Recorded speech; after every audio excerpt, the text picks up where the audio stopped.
firman Allah. Haleluya. Haleluya. Haleluya.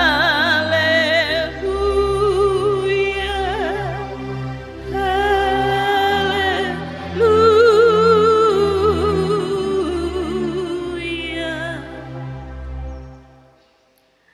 Salam jumpa dalam Tuhan kita Yesus Kristus. Selamat memasuki bulan Oktober. Shalom. Mari sapa kanan kiri dan katakan, selamat masuk bulan Oktober, Tuhan Yesus memberkati. Ya, kita sudah masuk ber ya.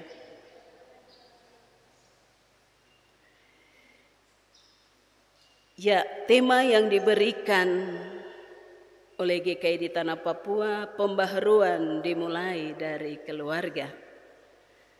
Judulnya hubungan antara anggota-anggota rumah tangga, tapi juga dibilang bagian firman Tuhan ini adalah peraturan-peraturan untuk rumah tangga Kristen. Jemaat Tuhan, keluarga, suami, bapa, istri, mama, anak-anak, keluarga inti. Jemaat Tuhan, sebelum saya membawakan dalam bentuk pengajaran, saya melihat dalam jemaat ini ada teladan-teladan yang diberikan, ditinggalkan oleh orang-orang tua kita yang sudah pergi mendahului kita. Dan mereka adalah pemimpin-pemimpin universitas Cendrawasih. Saya sangat kagum. Saya teringat pernah berbicara kepada seorang bapak. Saya bilang, "Bapak, ini saya dengar cerita saja. Presiden memanggil Tete dan bertanya, kenapa anak-anak Bapak ini pintar-pintar sekali menjadi pemimpin besar di seluruh universitas baik di Indonesia maupun di Papua." Lalu beliau bilang, itu tidak benar. Saya bilang, ini saya dengar dari orang-orang yang sangat terpercaya. Itu tidak benar. Yang benar adalah ketika kami akan berangkat, barang-barang sudah kami siapkan di koper, sebelum tutup, Bapak datang taruh Alkitab di atas pakaian-pakaian. Sampai di tempat tujuan, jangan berangkat di hari Minggu. Sampai di tempat tujuan, ketika hari Minggu masuk di gereja mana saja, harus beribadah di hari Minggu. Tidak ada alasan untuk beribadah.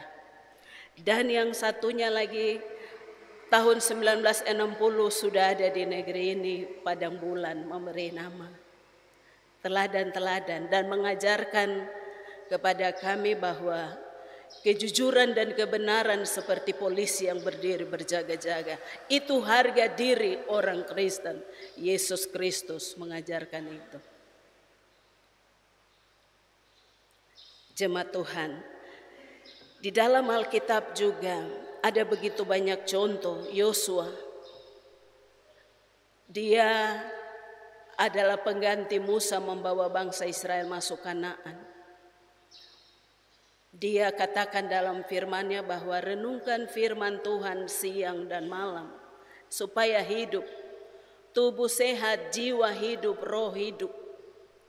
Dalam perjanjian baru juga di Kisah 10 tentang Kornelius, dikatakan di situ dia setia dan saleh, takut Tuhan. Dia memberi kepada orang-orang Yahudi apa yang kelebihan, apa yang ada padanya. Tetapi dia tetap setia di jam doa. Ketika jam 3 petang tetap dia berdoa. Sehingga Tuhan mendengar, menjawab doanya, mengutus untuk pergi jemput Petrus yang ada di Yope dan bawah. Jadi ketika Petrus datang, sementara Petrus bicara, Roh Kudus menaungi mereka. Jemaat Tuhan, hari ini bagaimana dengan kita? Bagian firman Tuhan ayat 16 bilang, hai istri-istri. Istri-istri adakah? Istri-istri ada? Ya, tunduk kepada suami seperti kepada Tuhan. Istri memperoleh tugas yang diberikan oleh Allah untuk membantu. Tunduk artinya tunduk dalam kasih dengan segenap hati, meliputi kasih, hormat, menolong, mengembangkan roh yang tenang, menjadi seorang ibu dan pengatur rumah tangga yang baik. Seorang istri tunduk kepada suami dilihat oleh Allah sebagai bagian dari ketaatannya kepada Yesus Kristus yang adalah Tuhan dan Kepala Gereja. Setia mutlak kepada ikatan pernikahan. Istri-istri sudah melakukan itu. Kita semua diingatkan oleh Paulus dalam bagian firman Tuhan ini. Suami-suami, adakah suami-suami di sini? Firman Tuhan bilang, kasihilah istrimu dan jangan kasar terhadap dia. Allah telah menetapkan keluarga sebagai kesatuan di tengah-tengah masyarakat. Setiap keluarga memiliki seorang pemimpin. Oleh sebab itu Allah telah menyerahkan kepada suami tanggung jawab menjadi kepala istri dan keluarga. Pemimpin memimpin adalah kepala, memimpin keluarga di dalam kasih, kelembutan, tenggang rasa. Tenggang rasa itu kemampuan untuk merasakan dan memahami perasaan istri dan anak-anak dalam kehidupan setiap hari. Karena dengan kemampuan itu, suami dapat meningkatkan kualitas hubungan juga dengan orang lain. Tanggung jawab suami yang diberikan Allah adalah sebagai kepala istri, meliputi menyediakan kebutuhan rohani dan kebutuhan rumah tangga bagi keluarga, kasih, perlindungan dan perhatian untuk kesejahteraan seperti Kristus mengasihi gereja, hormat, pengertian, penghargaan dan perhatian kepada istri dan anak-anak, kesetiaan mutlak penuh terhadap ikatan suami istri. Apakah kita melakukannya?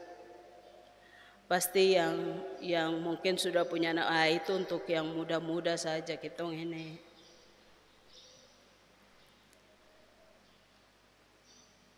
Terkadang mungkin janji nikah kita dengar bersama-sama itu. Terkadang kita bilang, iya ibu, roh memang penurut tapi kedagingan ini lemah. Jangan pakai itu untuk kekuatan. Jemaat Tuhan hari-hari ini perselingkuhan dan semuanya, pencurian, pembunuhan, itu sudah menjadi tren. Ini kenapa jemaat? Ini kenapa? Hari ini kita semua diingatkan bahwa jangan berikan kesempatan kepada musuh. Tidak ada waktu, tidak ada sesuatu yang terlambat untuk memulai lagi. Mari bangkitkan cinta mula-mula itu. Saya bertahan hanya karena anak-anak.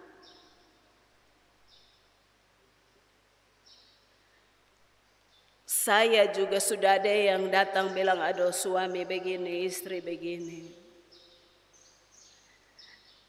Saya cuma bilang, kalau ibu-ibu datang menangis-menangis, saya bilang, kalau suamimu marah, tatap mukanya, perhatikan matanya, baru bilang dalam hati, kira-kira apa yang bikin sampai saya jatuh cinta dan memilih dia sebagai suamimu. Kalau terlalu marah, bilang, oh bapak saya terlalu sayang, cinta sekali. Hai, ada marah baru. Tapi coba saja memulai. Nanti ini istriku kok bukan ini. Coba bangkitkan cinta mula-mula itu. Duduk bersama, makan bersama. Nah, untuk anak-anak, taati orang tua dalam segala hal karena itulah yang indah dalam Tuhan. Bapak Ibu, inti pengajaran Kristen adalah bapak-bapak, ibu-ibu jangan sakiti hati anakmu supaya jangan tawar hatinya. Di sini dibilang bapak-bapak. Bapak-bapak sajakah, ibu-ibu tidak? Orang tua, mari serahkan. Saya percaya kita sudah serahkan anak-anak pada permulaan kehidupan mereka. Bawa ke rumah Tuhan, baptis. Kita sudah lakukan proses itu. Tapi jangan lupa bawa mereka sekolah minggu. Karena iman timbul dari pendengaran akan firman Tuhan. Remaja bawa mereka, paksa ingatkan di ibadah-ibadah remaja, mengingatkan. Sehingga nanti usia kelas Alkitab 16 ke 17 itu persiapan mereka untuk katekisasi. Dalam aturan GKI, pengajar akan menyerahkan dalam ibadah anak-anak usia itu untuk kelas katekisasi. Dan nanti setelah peneguhan sidi, pemuda memberi ruang untuk menyambut mereka dalam satu ibadah terima untuk masuk bergabung dalam persekutuan anggota muda.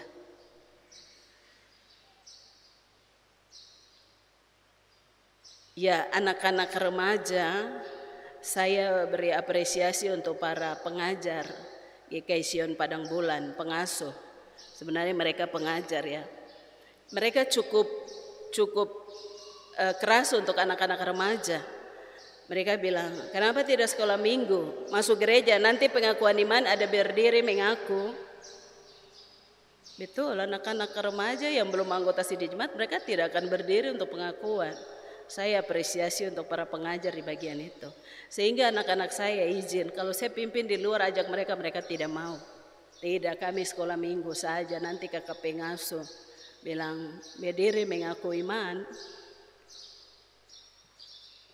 Bapak Ibu, hati Bapa berbalik kepada hati anak akan menuju kepada Tuhan Yesus Kristus.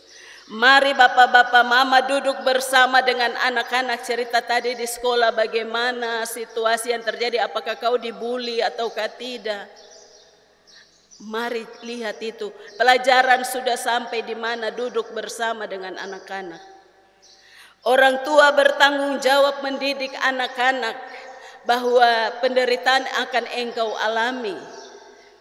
Ketika engkau ada di sekolah atau engkau bekerja di kantor, kejujuran, kebenaran, engkau akan menderita. Mungkin kau membela kebenaran, kau didepak keluar dari kantor itu, turun lagi. Tidak mengapa kalau mempertahankan kebenaran.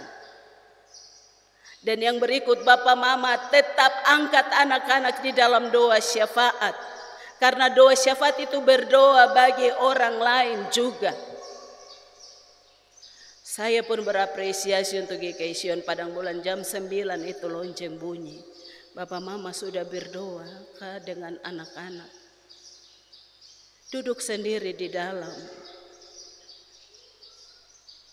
Karena roh yang ada di dalam hati kita tidak mau jauh dari penciptanya. Jemaat Tuhan, roh kita tidak mau jauh dari pencipta. Kalau tubuh ini tidak membaca Alkitab, maka roh sedih sekali, dia menangis. Nanti penyakit dia tidak bisa tahan. Asam urat, kolesterol, gula, batuk, dan teman-temannya. Nanti dia tidak bisa tahan karena dia tidak kuat. Bukan tubuh saja diberi makan pagi, siang, sore, malam. Roh dia butuh makan firman. Baca Alkitab, baca, karena itu juga pedang roh kita. Paulus jelaskan dengan baik di Efesus 6 ayat 10 sampai sekian tentang perlengkapan. Pakai baju perlengkapan setiap hari. Bukan saya bilang lalu Bapak Ibu keluar dari sini beli baju tentara, polisi terus pakai. Berikat pinggang kebenaran, itu kebenaran. Baju sirah dari badan sampai kaki, itu keadilan. Pikiran tutup ketopong keselamatan. Perisai iman, pedang roh firman. Kaki kasutkan kerelaan beritakan Injil. Jadi kalau ibu-ibu duduk 1, 2, 3 orang bicara firman, detik itu belenggumu terlepas. Bapak mantu, ipar-ipar semua pun terlepas ketika kita 2, 3 orang duduk bicara firman. Dan semua tidak usah duduk lagi, sudah bukan saatnya duduk dan cerita yang saat, jangan, sudah bukan saatnya. Jangan berdiri hari kemarin, berdiri hari ini, dan mulai hari ini kita sudah diingatkan. Hati bapak-bapak berbalik kepada hati anak-anak. Dan mari bapak mama berikan teladan berdoa. Kalau bapak mama berdoa itu teladan, jangan perintah bilang mari duduk ini berdoa, tapi berikan teladan. Karena Yesus pun melakukannya.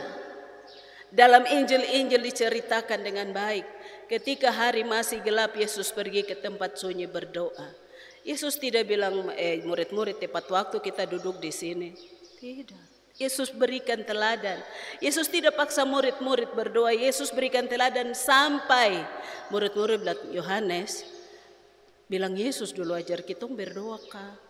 Ketika murid-murid meminta, Yohanes sampaikan, baru Yesus ajar tentang doa Bapa kami. Ketika murid-murid meminta, baru Yesus ajar doa Bapa kami. Dan Yesus tidak ajar banyak orang, 12 orang ini saja. Sampai Yesus bangkit pun 12 orang ini Yesus ajarkan tentang kerajaan Allah. Lakukan juga di bumi.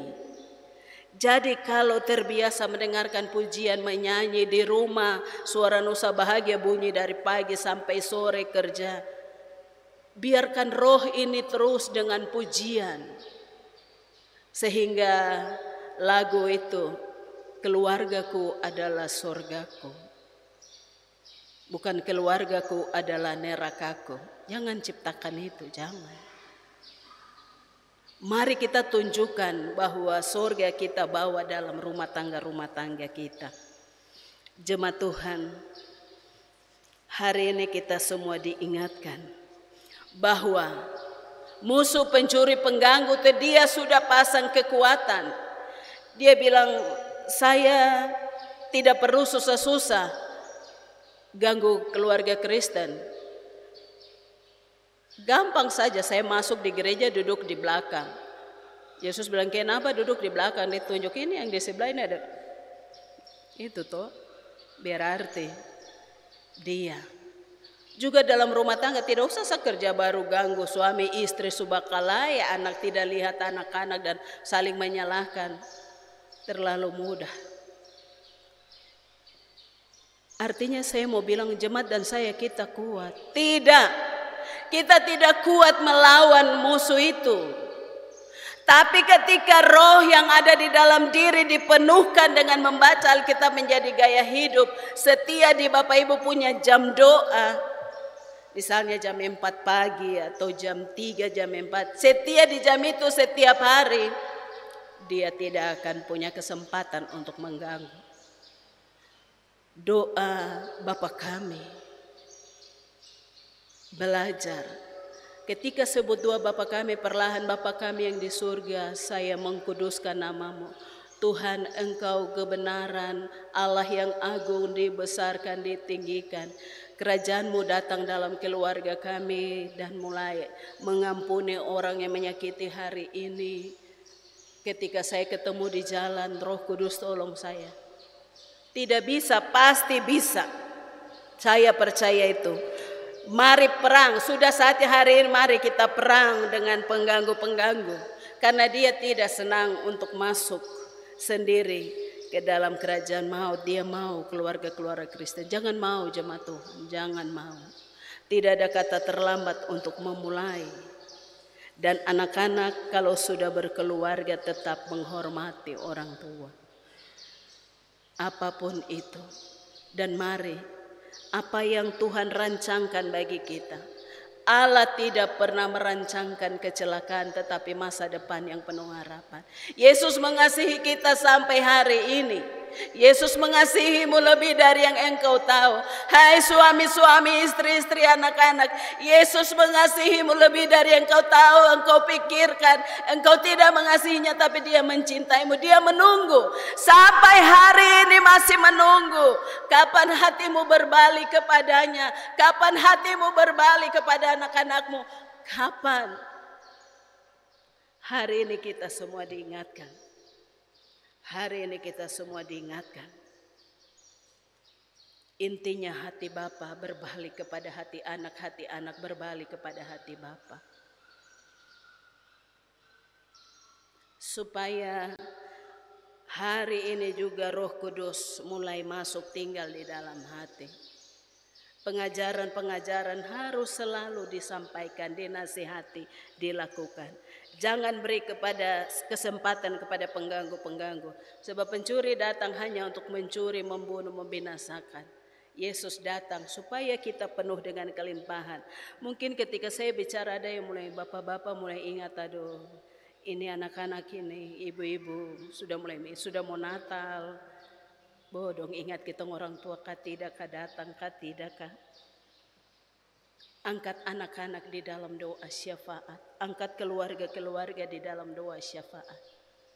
Mungkin ada jalan di jalan tapi hati ini terus naikkan firman. Pujilah Tuhan hai jiwaku, pujilah namanya yang kudus hai segenap batinku. Tuhan adalah penyayang dan hati saja mungkin lihat alam sampai di Pantai Hamadi, Holtekam atau mana dan lihat alam ini begitu indah. Begitu juga dengan hatiku yang memuji dan menyembahmu. Hari ini saya percaya pengajaran yang Paulus ingatkan kepada kita semua bahwa silakan orang mau ganggu kita dengan ya izin terakhir. Ada yang bertanya kepada saya, Ibu Pendeta, ini di YouTube ini sudah ramai bicara bilang jangan bawa perpuluhan. Itu masa perjanjian lama, perjanjian baru tidak. Saya bilang oke.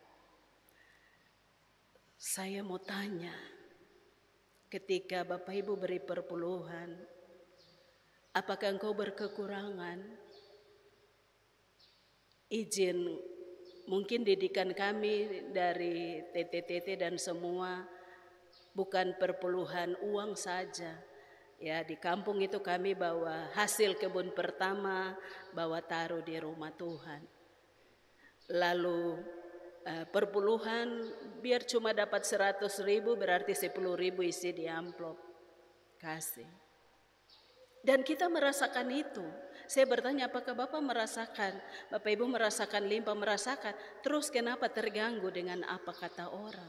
Biarkan dia, itu mulutnya, itu dia. Tapi kita tetap pegang firman Tuhan. Dan rasakan, apakah engkau tidak rasakan? Rasakan. Untuk apa terganggu dengan apa kata orang? Sekarang ini sudah banyak ajaran sesat. Musuh utama manusia adalah diri sendiri. Makanya pikiran ini pakai ketopong firman Tuhan. Supaya mau pikiran sia-sia muncul langsung firman Tuhan masuk. Tetaplah berdoa, tetaplah berdoa. Musuh kedua baru iblis.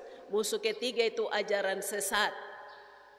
Jangan terganggu. Untuk itu Kolose ini karena ajaran sesat Paulus dengar, makanya Paulus tulis surat bahwa utamakan Kristus di atas segala-galanya.